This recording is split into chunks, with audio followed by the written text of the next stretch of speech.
they want to get to see you first. Who are you? Like if you're coming correct, right? If you're coming where again you are carrying yourself in a way that again you're being consistent with the story that you put out, right? You're being consistent with the template. Then when they get to see you and get to know you, they're gonna forget about all that other stuff. In fact, they're gonna even feel funny even asking you for it, right? Because because you guys hit it off so well. And so a lot of times credit can be a factor, but in some cases it don't even matter. Now, if in fact a credit is not an issue on your side, then you get to walk freely and deal with whoever you want. But then again, it's not something that should totally stop you.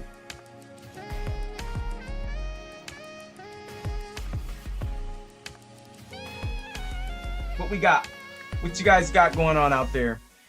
I know we got some folks out there that what I've been running into or talking to some folks about is just where people have been running into some situations where they've been asking about credit, right?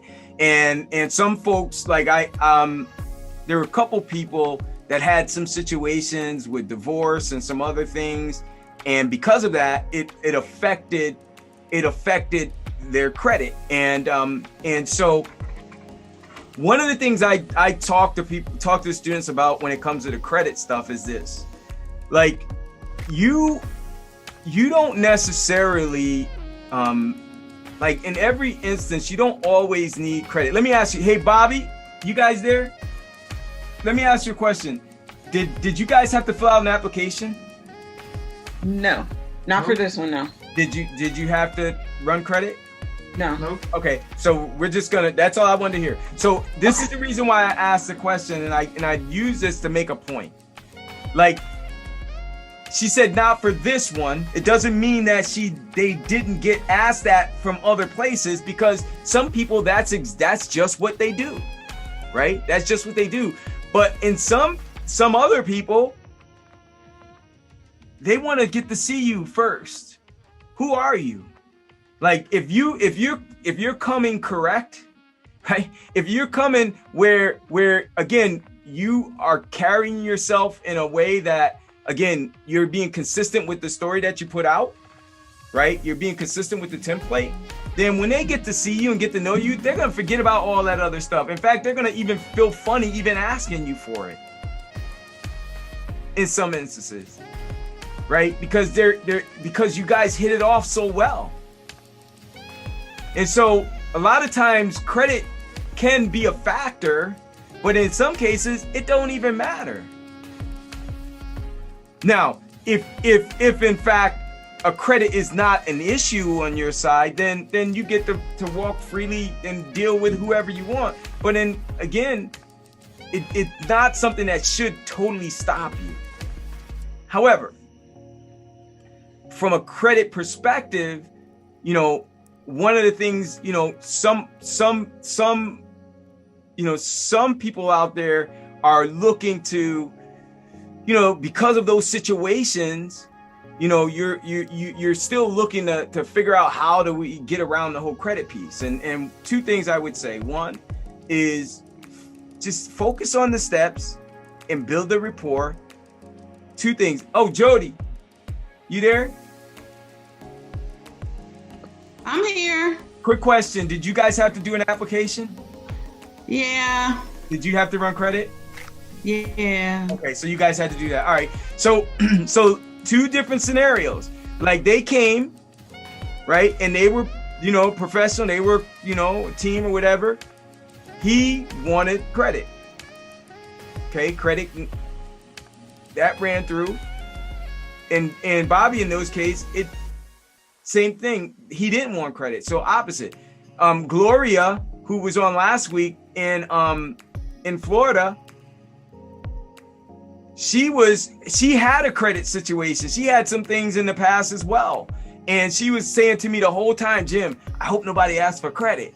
I said, don't worry about it. And then the one place that she liked, this place, the same thing, 4 bedroom, 4 baths, fully furnished, right near Disney. But so what happened with Gloria was like, she's like, okay, so they want credit. I said, well, they already pre-approved you. Now they just want credit. I said, they like you enough. You guys have had conversations back and forth. I said, what do you have to lose at this point? All they can say is no. That's all. And she goes, yeah, you're right. I said, okay, then roll with it. She did. Literally within an hour, she texted me back and said, Jim, they just called me. I got it. So a lot of times, just because they ask, now I don't want you, obviously, I don't recommend you being out there and just having everybody run your credit. You don't want to be doing that. Remember what we do. You got the Credit Karma, or you got the Experian 360, whatever, you do that, give them the links, and then they can pre-approve you based on that. But if you get to that point and it's like you're really close, you feel like there's a good rapport you've built, and now it's just a matter of, okay, they just need to run the credit. Sometimes they'll just overlook that because, and a lot of times because it's also explainable. I had a divorce, or I had this happen in life, or whatever. They trust you. They feel good. Okay. All right. Well, it is what it is. So you also got a sister in here. When I say a sister, I mean an Airbnb passive income sister that's doing her thing out there in Long Island.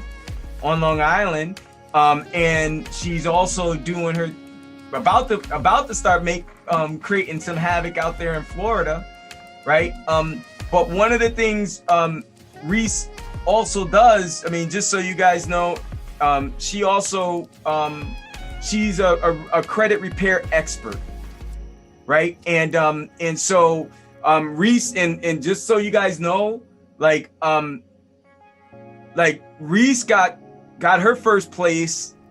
I mean, she got her first listing up like it's almost immediately after joining the academy, because she had a place already, but just didn't know how to do the Airbnb. So we got that thing up and made like $5,000-$6,000 on the place almost overnight. Like, you know, got a person that came in and is now staying there for a few months. Made a bunch of money on that place, and then went out a couple of weeks later and picked up another really nice place out on Long Island, and got that place up and running, right? So she's in the game. She's doing her thing, right? And she works full time. Like Reese, when I say work full time, can I tell him? All right, she's a captain on Rikers Island.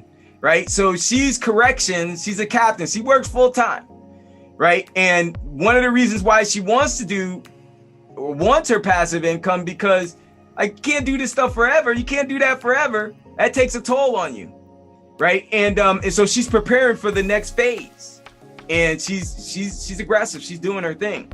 But one thing that she also does is she's also a coach and a mentor, where she helps people with, she's a credit repair expert. And so I don't know, Reese, if you want to I want to introduce you guys, because she's in the groups and stuff. You guys can all message her or whatever, but I don't know if you want to just introduce yourself a little bit, Reese, and talk about some of the things you do and what, maybe give a few tips to some of the folks that might, if there's anyone going through some of that stuff. You're on mute. Can't hear you. Thank you so much, Jim. I really appreciate that. Girl. Hi, Airbnb family. How are you guys? Hopefully you guys are staying safe out there. Hey, how are you? I'm great. So I've been doing credit repair probably since 2009. Only because my credit was really bad. I'm a mom of 3 biological kids, but I also adopted my goddaughter from foster care. So I have 4 kids in my house, right? So I wanted a house and for my children, because I was staying in the projects and my credit was horrible. I don't even know if that's a word, but it was horrible. And I had the money at the time. I saved like 2 income tax checks, and I had my down payment. And it wasn't until I went to go find it that, I think my credit score was probably like a 5 something. It was low.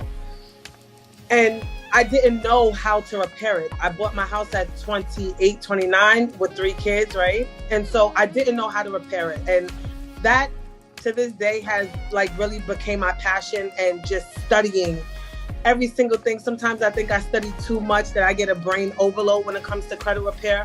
But for everybody in this group, I wanted to give you a couple of tips. And if you have Credit Karma definitely is not a FICO score, right? But it kind of gives you the average of what your credit score is, give or take. And luckily for Airbnbs, they don't kind of run your credit, especially if you have the money for your 1 month's rent, 1 month's security or whatever. But what I find that credit comes in handy is when you have this place and now you have to furnish these things, right? So maybe you do not have all of that liquid cash. Or me, I went to a lot of Salvation Army places. Well, it wasn't Salvation Armies, it was like an upscale Salvation Army out here in Long Island. And I got a lot of my things, but I was able to put them on credit cards where it wasn't so strenuous at the moment, right? So me having 4 bedrooms, a whole kitchen, a living room, like nightstands and all this other stuff, I didn't want to utilize my cash at that moment, right? Because there's stuff that I still want to do. So I was able to put them on credit cards and not only get the points for it, but get cash back, right? So it's important. No, you don't need it to basically secure a place. But if you want to furnish it in a decent kind of way, I think credit is good. It's great when you can walk in the store and you have a $20,000, $30,000 credit line. Not saying that you're going to spend that much, because I'm frugal, not spending that much. But it's good when you have that credit line and you have those revolving credits and you're able to buy 3 nice beds on your credit card, right? You're able to spend $1,000. You're able to spend $500, buy some TVs. And then after you pay them back, you're able to get some rewards, right? So a lot of times, I learned a really good trick that I'm going to tell you guys in the Airbnb when it comes to Credit Karma. So if you guys have Credit Karma and you have collections with TransUnion on your report, anything that, and please do not ever pay collections, that's going to be a different topic. But if you have TransUnion on Credit Karma, I will show you guys a tip on how to get rid of the collections. I could probably do 3. I could walk you guys through getting rid of 2 or 3 of them within 12 hours, right? And then the other ones on Experian and Equifax, we could dispute it later. But this is a trick that I found out on how to get rid of your collection accounts and then follow up with Experian and TransUnion, because a lot of the times the collection accounts are the things that are hindering us from moving forward, right? And same thing with inquiries. If you have 3 or more, it's kind of bad when it comes to credit. So I know how to sweep those off as well. And it's basically about using the laws as consumers against, the credit bureaus. So Jim, I want to thank you and anybody who is in need of credit repair or just looking to build. If you guys have businesses in Airbnb, right? If you set up your LLC and you're actually doing business underneath another name, how to build business credit so you're not using your personal credit to build business credit where your trade lines are even more, right? So that's one of the things that I'm working on right now, to have multiple LLCs so I could definitely scale my business funding, and I'm able to do a lot more things when it comes to Airbnbs. So thank you, Jim, for even giving me the opportunity to, have that conversation about my passion. Yeah, definitely. That. I said it was going to be on Jim's Facebook post. I'll put it on his Facebook post. Okay. Thank you, Reese. Appreciate you. There you go. I don't know if you guys can still hear me, but if you go to my Instagram page, which is Stay in the Green, or the Credit Bully, because that's what they call me, the Credit Bully. If you go to my page, I usually do videos and stuff like that on there, trying to build it up in the midst of everything else. But always giving some gems and tools, because we got to get out of this credit rut. Guys, it's Jim. I hope you're enjoying the series of videos that I'm putting out. There's a couple that I put out before this, a couple that I'm putting out after as well. It's all real informative stuff to help you in your journey with Airbnb passive income. And if you do enjoy it, I'd ask you to do a couple things. One, if you're on air, if you're watching this on YouTube, like and share the video. and subscribe to the channel.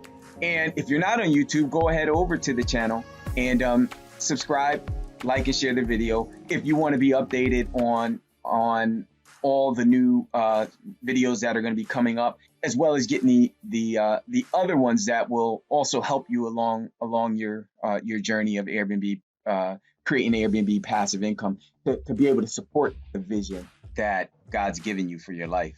And then also, I don't know if you know, but I also have a semi-private group where, you know, we're in there and we share a lot of things in the group. You're able to kind of see more of what my students are doing, and also what some of the other folks that are doing that are just trying to get started and getting some help without actually being a part of my academy. And so you can actually go over to that group. It's my Facebook group, and you'll find the link to that group in the description below. And if you're already in it, great. You're already in the group. You know what we're doing, and glad to have you. Now, the last thing is this. If you're already in the group, or if you're not in the group and you're not a student, you know, and you like the information that the free information that I'm sharing, and you feel like maybe this would be a great fit for you as far as being able to, you know, do Airbnb passive income without owning property, then schedule a one-on-one with me. I'd love to meet with you. As you know, I love helping people start and grow their $5,000 to $15,000 a month Airbnb passive income business without banks, without experience, and without owning property. And so, yeah, schedule an opportunity. I'd love to, as I said, I'd love to meet with you one-on-one, and, you know, we can see if it's a good fit. I can, you know, give you some more information, some background about the academy and how everything works. And if it is a great fit and I'm able to give you an invitation, because my academy is invitation only, but if I'm able to give you an invitation, then I'll give you an invitation, get you enrolled, and get you started today. And with that said, I want to thank you for watching, and I look forward to meeting with you and working with you in the very near future. God bless you.